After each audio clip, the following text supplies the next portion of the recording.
As we know, it can be very Upside down tricky. again. Hello, everyone. Oh, Judging. Hi, Liz. How are you? And you let me know when.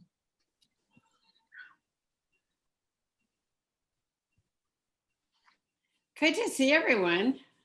Good to see you. Are you on the Cape still, or? No, I wish I was. Oh, I came back a little too early. oh yeah. I should have just hung in there. You know, Mm. you start to think you need to really be here. You don't. Not if you can Zoom. No, you realize you don't see anybody All ever. good to go. Is that it? Okay, thanks, Andy.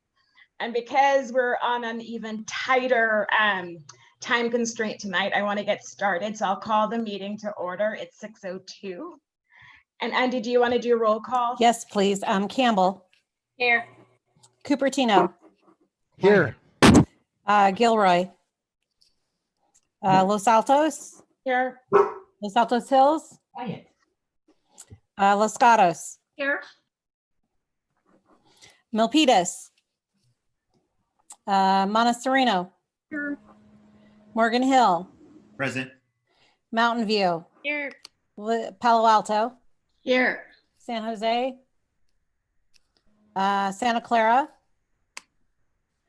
Saratoga, Sunnyvale, Here. and that is it. We have a quorum. Great, thanks, Andy. So moving Fine. to agenda item number 2, which is the consent agenda, we have approval of the minutes from the June meeting. If we have no questions, I'll take a motion. Move I approval.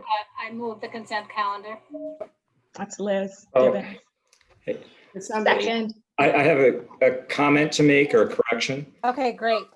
In the votes everywhere, Sunnyvale is mentioned. It says Klein Sunnyvale. It should be Larson Sunnyvale. Sorry about Simple that. correction. Not a, Motion made with corrections. Councilmember Niz, were you the second? Yes, I was. do I have? Okay, sorry about that. Okay, so Siri just told me that wasn't a problem. Okay, Campbell, take a vote. Aye. Cupertino, We can't hear you, Mayor. He's there. Aye. thank you. Los Altos, Yes. Los Gatos. Marika? Yes, sorry, I was looking for my mute button. Montessorino, Rowena? Can't you hear me? No, now we No, can. we can. Oh, okay. Yes. Thank you. Morgan Hill. Did we lose Rich? Can you hear me? I'm on Now mute. we can. Aye. Thank you.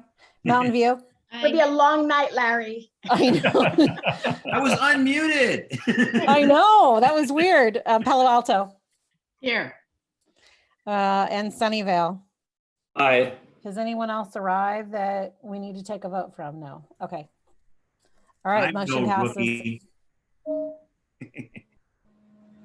Is Rich saying something? He was. I'm no but- rookie. Rowena, fix your camera. So Okay, Andy, the that's motion better. passed. Motion passed. Thank you.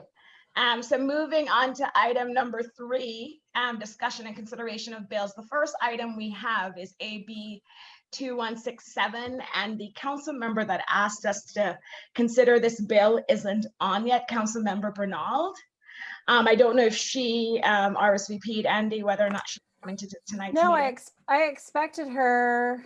And that's, so what I will do is I will move that to, well, let's move it after the housing related bills. Maybe she'll I'm join us. texting her to see where she is. Okay. I was. Okay. So let's move on to the housing related bills. And there are a lot of them, as you know, and we only have 20 minutes to discuss all these different bills. So I actually have a suggested approach. And this is based on the interview or the Zoom side chat I did with Senator Jerry Hill a couple of weeks ago, where he recognized and acknowledged the fact that, the letters are important and it's one way for us to communicate with them. But what he thinks is, and I agree with him, is more effective or would be more appreciated is if we give more specifics about things we would like to see changed in these bills. And so instead of going through, and I have 11 housing bills, part of the housing production package that we've all heard about that we have not actually taken a position on yet. Instead of going through each of these housing bills based on our time constraints, I would love to have a committee discussion about what are some of the things we want them to consider when they're doing these housing bills. And I can highlight 2 things I talked to Senator Hill about just to kick off the discussion. The first has to do with, and this is something I've been hearing a lot from Los Altos residents, is the fact that there's a lot of discussion about, building more housing, building more affordable housing, and using more of our land to do that. But they haven't heard much of a discussion of park, like dedicated open space or park space. And so in my communication with Senator Hill, that's one of the things I indicated. As you discuss these housing bills, do not lose sight of the fact that we need to preserve open space and park space. So what I would like us to do, and I could go down the list or people could just raise their hands about some, is it the CEQA process? Going back to the local control, and that's one of the things he mentioned. Yes, we want to preserve local control, but could we give more details as to what we want to see or not see in these housing bills as they move forward? Because we do need housing bills, we do need more housing in the state. Does that make sense to everybody? The approach, I think I'm suggesting, so we would do one letter that would address all the housing bills with things that we want to see included or not included in the bills. Yes. That sounds Okay. good. Who wants to kick us off? I Let's could, see. want me to jump in? Yes, thank you, Liz. We had a really long discussion the other night, and we sent kind of a watered down version to comment on that. You're talking about the 9 bills or the 11 bills or however many. Yes. Yes. We are probably like so many other cities right now, we're not in agreement. And a whole lot has to do with whether or not we perceive we have enough room, land to do something, and how we should go about doing it. So, some of the bills, and I'm progressive, I'm for housing, but some of them go so far as to completely remove the control from the cities, which I don't think is where we want to be in this time of COVID. I heard Fauci today say this is certainly going to go on for another year and a half. Some people opine it'll go on till 2024. It may not be alive anymore in 2024. So I think one of the things that we may comment on this is the extremes to which some of the bills go, and how do you stay in balance, and how is it acceptable to your city in particular? So as I said, we're a mixed bag on this. So those are my comments at the moment. I think that's a good point to make, the fact that a lot of our councils are divided on this issue. Any other comments, anything else that there are many points that I think we can make in this letter to provide guidance. Okay, I see. I'll go. I'll wait. We need to raise our So hands. let's do, yes. Okay. So I'm going to go down the list as they appear on my screen. I think Councilmember Gibbons, Vice Mayor Gibbons is next, at least on my screen. I'll just make 2 quick comments. One is that some of the legislation allows cities and other governments to override voter initiatives. If voters have a height limit in your community, the legislation allows this local government to override voter. And that I think is a serious problem. The other is a lot of times there are statements made for things when they go to fourplexes and so forth, and it states that they're going to be cost effective and make housing affordable, more affordable. What they don't recognize is that it's a developer's market. So a piece of land that might have sold for $1 million will now sell for 2 million or more because it can be more densely developed. So the cost, there's a statement that it'll be more cost effective to build more housing on lots. And it's not. They don't have the data to back up the assumptions about cost. Thank you. And I'll leave it at that. Okay, thank you. I have your 2 points, Liz. Next, we have Councilmember Larson. Yeah, thank you. So being able to preserve our commercial properties is very important to us for our tax base. We're concerned that some of the housing bills that allow housing in commercially zoned property pretty much by right will erode our tax base. Kind of related to that, anything in general that's by right is a concern because while there are some criteria that can be made very clear, there are others that are really have to be done on a case-by-case basis. Taking that away could affect things like we're trying to reduce the number of driveways and curb cuts on major streets, but it's hard to write a zoning code ordinance that addresses that in all situations. That's all. And as part of your point too, Councilmember Larson, that it will incentivize developers to build residential units on these commercial lots, and then that's one way we may lose commercial property. Exactly. Yes. Okay. Next, we have Mayor Abekoga. 2 years of leadership. Yeah, I was gonna say similarly. We're seeing a reduction in like light industrial type of land. It's all being proposed to convert to housing, and there's a concern of that, especially with businesses struggling.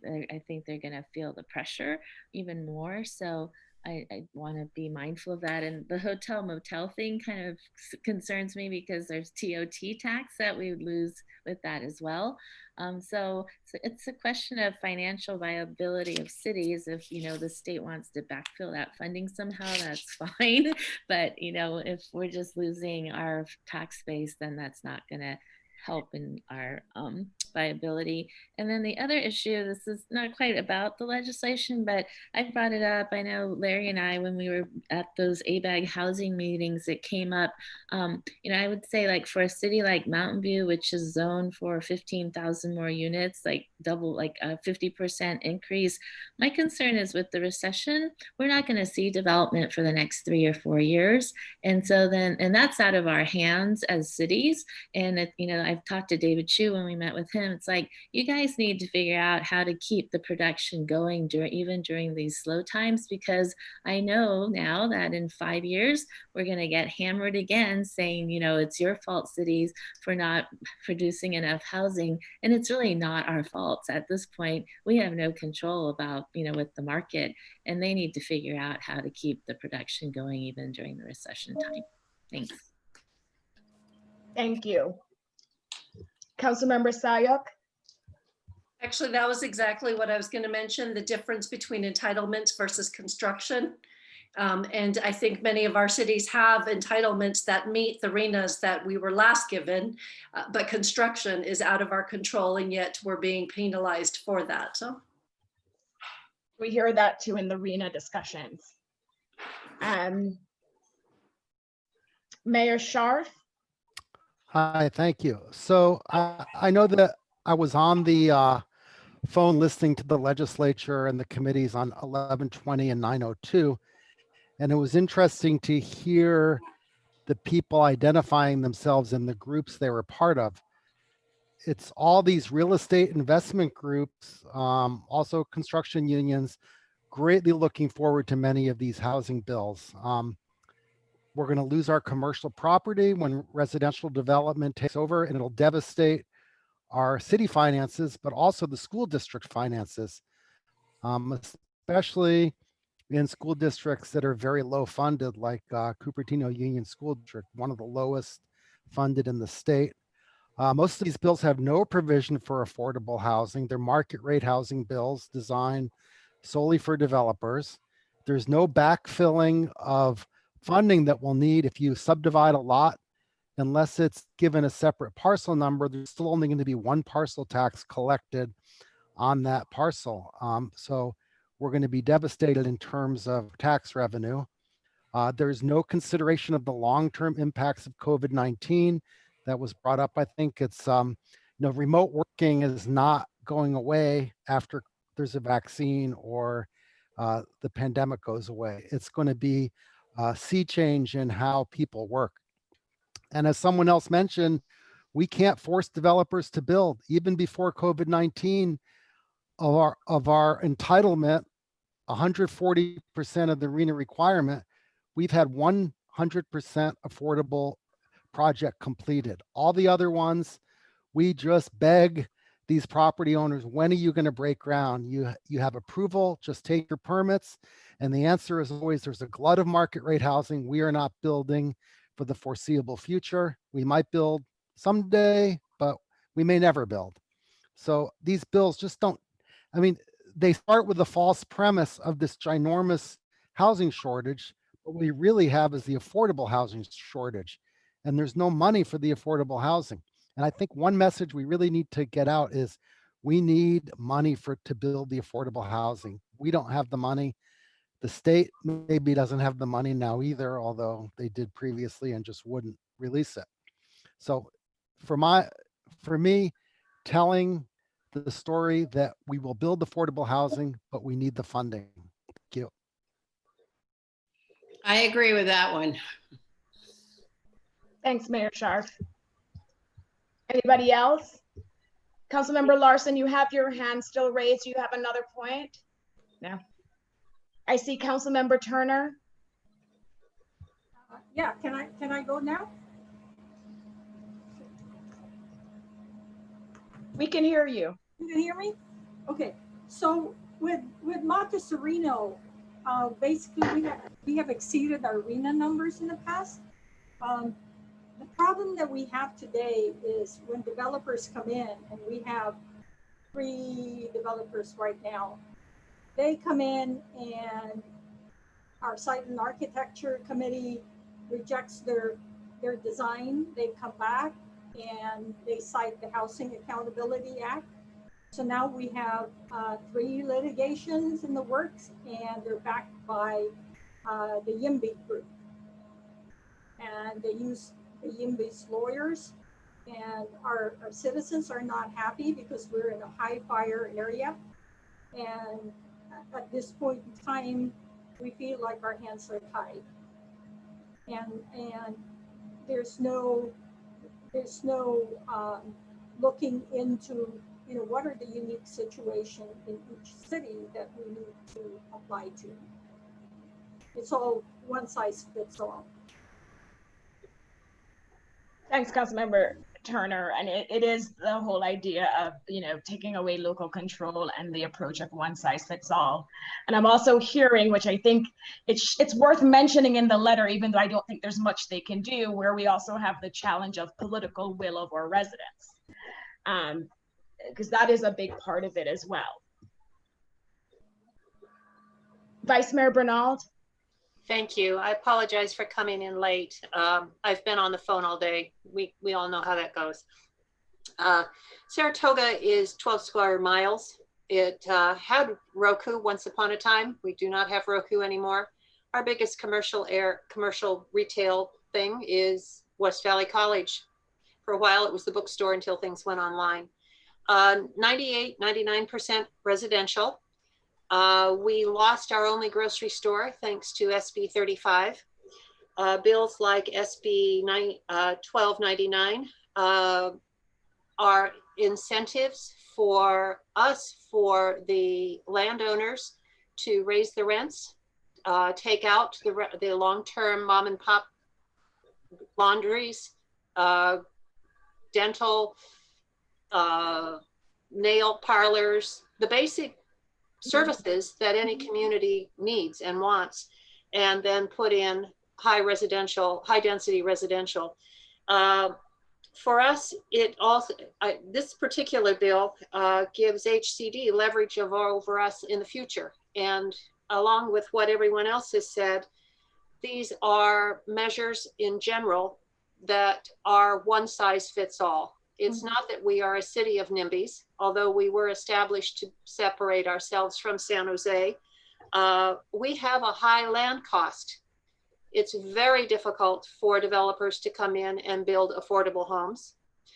We have a lot of, 33% of our residents are seniors. We have a lot of residents who are land rich and cash poor. They don't have another place, another way to go. And they're not necessarily looking forward to lot splitting as some of these things are doing. So I also want to say that a lot of these bills in our situation don't recognize the climate action plan. It means that you're going to be removing the commercial areas, and we're going to have to travel outside of our own city to get to things that we normally would do within our city. So we also are a city that has a voter initiative. It's a Measure G. It goes against lot splits and subdividing. So there is that. And certainly Mariko brought up entitlements. The worst hit that we have had is that for 2 sessions now of our housing element, we identified really good sites for high density housing. And of course we got a buy because of the recession. And now and no developers wanted to come in. And now Saratoga Sunnyvale Road, which is primarily a good place for high density, Prospect, which is a good place for high density, cannot be used anymore because of this type of legislation. Thank you, Vice Mayor Bernald. Anybody else? And because of the time, we have to stop at 6:35 tonight. One thing I haven't heard anybody mention is a lot of these bills are streamlining and having a more fast track process for CEQA. And I know that's very concerning. I think for some of the steps, maybe we could bypass them, but I have serious concerns about some of the environmental protections that we normally get vetted through the CEQA process. So that's something else I would like to add to the letter. Please do. Anything else? Because what I will do is I'll quickly go down the list and then we'll bring this to the board. And then, if we get the approval of the board, we'll get the letter out tomorrow, because my understanding from Andy is tomorrow is the last day where the policy committee meets. So we really need to get a lot of our letters out. If I may, I would say no one's mentioned transportation.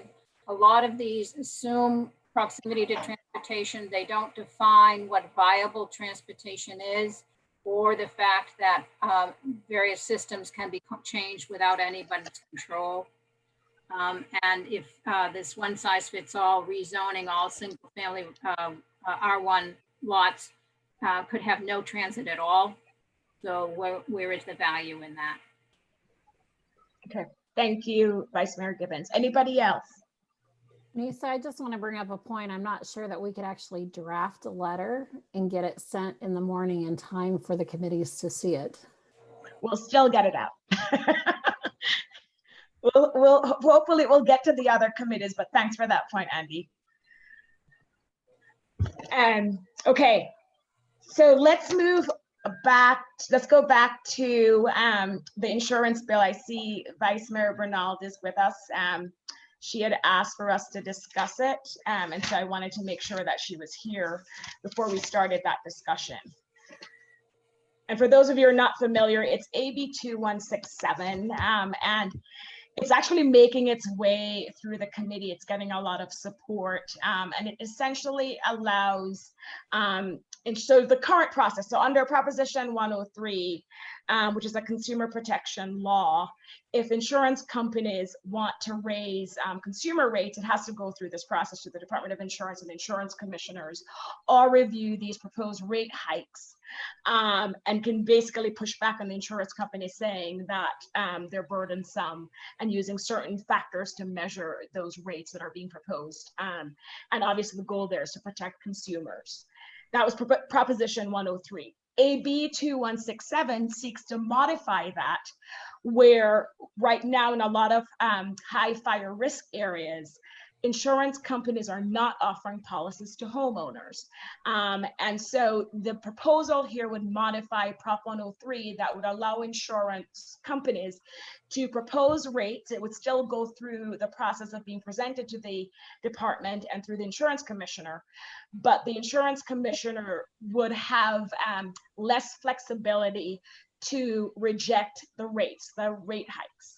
And so the concern, I'll do the pros and cons. The people, the industry and proponents of AB 2167 argue that it's actually in the interest of consumers, because without AB 2167, a lot of these residents wouldn't have any insurance policies, because insurance companies are not incentivized to provide policies to protect them, because they're not able to raise the rate as high as they claim they need to. Opponents of AB 2167 and or insurance commissioner is in that group, argue that this will water down and significantly weaken the consumer protection law, because they will not have that much authority and flexibility to stop these rate hikes as they do under the current Prop 103. So have to approve them and allow them to go forward. And so a lot of homeowners would have, very high insurance rates, especially in these high fire risk areas. And so that's where we are with AB 2167. I don't know if Councilmember Bernal would like to speak to this. I know you felt strongly about it. Thank you, Nisa. When it was initially brought to me, it was against. And they asked that I take it to Cities Association because of the potential high rates. And we have almost half of our city in a WUI area. So we're a wildlife urban interface.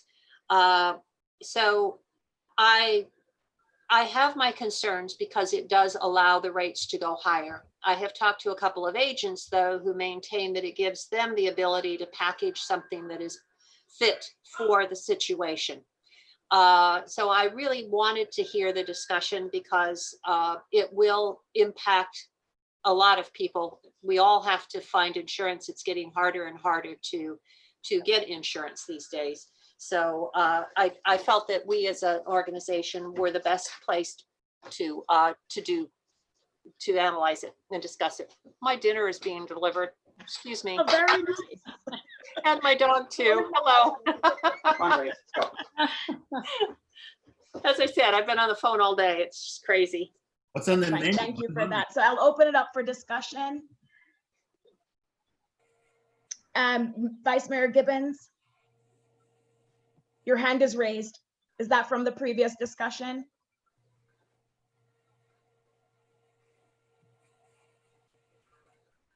Anyone in favor? I'm glad that someone flagged this because I wasn't paying attention to it, frankly. And Los Gatos is in a high risk area. It's one of these things where I'm going to look at it in more detail, but today I don't have a particular position. Okay. I appreciate you doing this because I think it is one of these things that doesn't hit our radar regularly. Normally, we're much more into land use or what COVID these days or wildfire. So I felt that it was something that we should be aware of. That's the best I can ask for. I don't necessarily need us to take a position, just to be aware. Okay, No, thank you. thanks for that. And we can always bring it back to our councils as well. Yes, thank you. Okay, if no further discussion on AB 2167, let me quickly go back to the housing related bills. I just want to make sure. I'll go down the list that I have. So when I present it to the board later this afternoon, I didn't miss anything. So I have the parkland, which is the first point I made, ensuring that we preserve parkland and open space as we increase the number of housing units in our cities. Recognizing that, a lot of our councils do not agree on the approach and a lot of these housing bills, which makes it challenging. There's frankly not enough land. It removes the local control argument that we made, I remember, with SB 50. The COVID impact is not being considered. It allows cities to override voter initiatives. It's actually not cost effective. And this is Vice Mayor Gibbons' point, when you look at the fact that the land cost would increase. We want to make sure that we're preserving commercial property, and then I'll jump ahead to the point of also preserving retail and other professional services in our communities, so that we don't have to drive and go counter to our climate action plans and other green measures that we have in our cities. And this also, Mayor Abekoga, the point about, in addition to commercial property, light and industrial lands are also going away because everybody, is focused on building housing. The TOT impact, the tax impact, if again, we people are building housing instead of hotels and motels. The recession, how are we really going to incentivize developers to build for the next 3 to 5 years now that we're actually in a recession? And we learned this from the last time, the entitlements versus the actual construction argument, the impact on school districts. There's no money for affordable housing, and the focus of a lot of these bills is really on market rate. And if the true purpose is to build affordable housing, then they need to revisit a lot of the things they're proposing and who they're really incentivizing and what they're incentivizing to build. The one size fits all, which we touched already, and the transportation point that Vice Mayor Gibbons brought up at the end, and of course, political will and gutting or significantly impacting the CEQA process. So that's what I have. We'll present it to the board. And as Andy said, we may not get it to the committee in time tomorrow morning, but we'll still get a letter out. Feel free to make phone calls, send emails tonight. Oh, you missed one thing. There was one thing, the SB 902 provision that allows city council to override voter passed initiatives. It's probably unconstitutional, but it is in SB 902 unless they took it out. Last I knew, they had not. And I had that point, Steve. Thank you. Okay, I didn't hear it when you summarized. I did. So the last thing before we go to public comment is other bills. We have 2 minutes, and we didn't expect to cover everything, but quickly, are there any bills right now that are making their way through that you want us to discuss? Police reform, whatever other bills that are making their way through the different committees that you think it's important as a group that we should discuss tonight? Good. Vice Mayor Gibbons. Just be aware of Senate Bill 1383, which will impact small businesses for leave. It's a very controversial bill, so I recommend looking at that as individual cities. And I would also take note, I've sent out some material in the packet today that talks about the new housing committee set up by ABAG.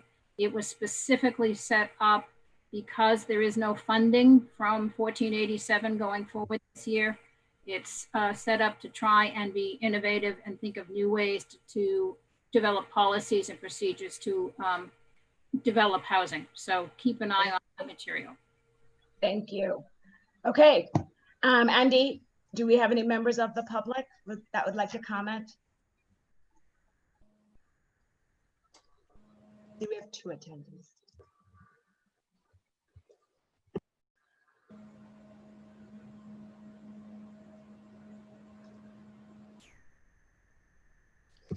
Can't hear you, Andy. We can't hear. You would think I would know by now. Glenn and Rod, members of the public, does anyone have any comments for the committee? I don't on this item. Thank you. Okay. Not on this item. Okay. Okay. Great. So 3 other things. One, for the September meeting, we will be sending out an email to see if members are okay moving that meeting to 5 p.m. On September 10th. And the second thing we want to encourage everybody to do is watch the Zoom side chats that Andy, Larry, and I did with a few of our state representatives. They're online, and I think they're worth watching. And then the third thing is in September and October, we plan to discuss ballot measures, November ballot measures. So that's why we didn't include them on this month's agenda. We really wanted to focus on the legislative bills. And that's it for me. Any questions? If I may, I didn't have a question. I wanted to applaud you for supporting AB 2617, Gabriel, which is the firearms prohibited persons. I think we perhaps don't have the time at this point to do it, but we as individuals should be following and making connection with our representatives on that. Thank you. Thank you. Okay, 6:37, meeting adjourned. Thank you.